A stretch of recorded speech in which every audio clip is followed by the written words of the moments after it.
ભક્ત કવિ નરસિંહ મહેતા યુનિવર્સિટી જૂનાગઢમાં વંદે માતરમ ગાનના 150 વર્ષ પૂર્ણ થવાના અવસરે કુલપતિ પ્રોફેસર ડોક્ટર પ્રતાપસિંહજી ચૌહાણની અધ્યક્ષતામાં યુનિવર્સિટી પરિસરમાં શ્રી સરદાર વલ્લભભાઈ પટેલની પ્રતિમાના સાનિધ્યે વંદે માતરમ ગાનનું અને સ્વદેશી અપનાવવાના સંકલ્પનું સામૂહિક પઠન યુનિવર્સિટીના વિવિધ વિભાગના અધ્યક્ષશ્રીઓ professor Firoz Shaikh, professor Jaysinh Zala, professor Bhavsinh Dodiya, professor Naval Kapuriya, યુનિવર્સિટીના ડોક્ટર આરજી પરમાર, હિસાબી અધિકારી ડોક્ટર કીર્તિબા વાઘેલા, પૂર્વ કુલગુરુ પ્રોફેસર ચેતન ત્રિવેદી, પરીક્ષા નિયામક ડોક્ટર દિલસુખ સુખડિયા સહિત યુનિવર્સિટી પરિવારની ઉપસ્થિતિમાં કરવામાં આવ્યું હતું.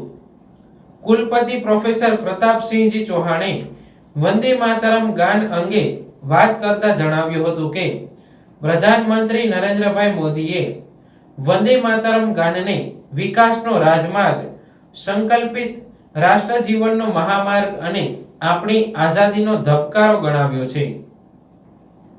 ત્યારે 1875માં લખાયેલા આપણા વંદે માતરમ ગાનના 150 વર્ષ 7મી નવેમ્બરે પૂર્ણ થયા છે. વંદે માતરમ ગીતના શબ્દો ત્વમ હિ પ્રાણા શરીરે એટલે કે પ્રત્યેક શ્વાસમાં ભારતી માટે સમર્પિત રહીને એક આદર્શ જીવન જીવવાનું ઉદાહરણ સમગ્ર દેશવાસીઓને આપી રહ્યા છે. વંદે માતરમને ભારતની આન બાન અને શાન ગણાવી પ્રોફેસર ચૌહાણે જણાવ્યું કે પ્રત્યેક દેશવાસીના દિલમાં અનંત ઉર્જા, શ્રદ્ધા અને સંકલ્પ જગાવતા રાષ્ટ્રપ્રેમ વંદે માતરમના પવિત્ર ધ્વનિ સાથે સ્ફુરી રહ્યો છે.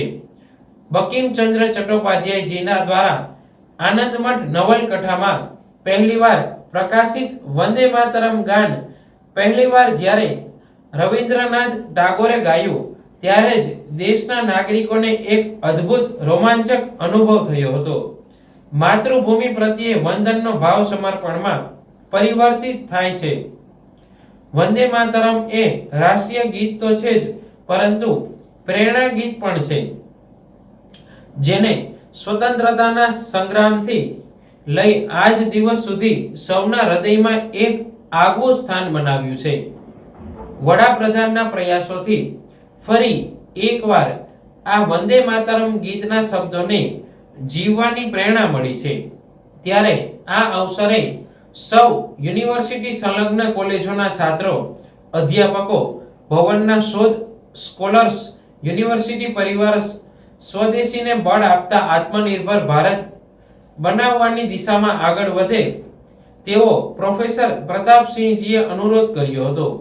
વંદે માતરમ ગાન પછી સ્વદેશી અપનાવવાના સામૂહિક શપથ લેવામાં આવ્યા હતા.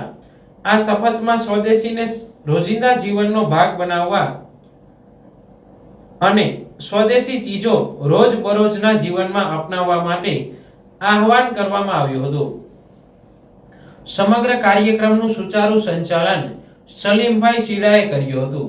ટેકનિકલ વ્યવસ્થા ડોક્ટર જીતુભાઈ ભાલોડિયાએ અને આનુષંગિક બાબતો પર મીડિયા સેલના અશ્વિનભાઈ પટેલે જવાબદારી વહન કરી હતી.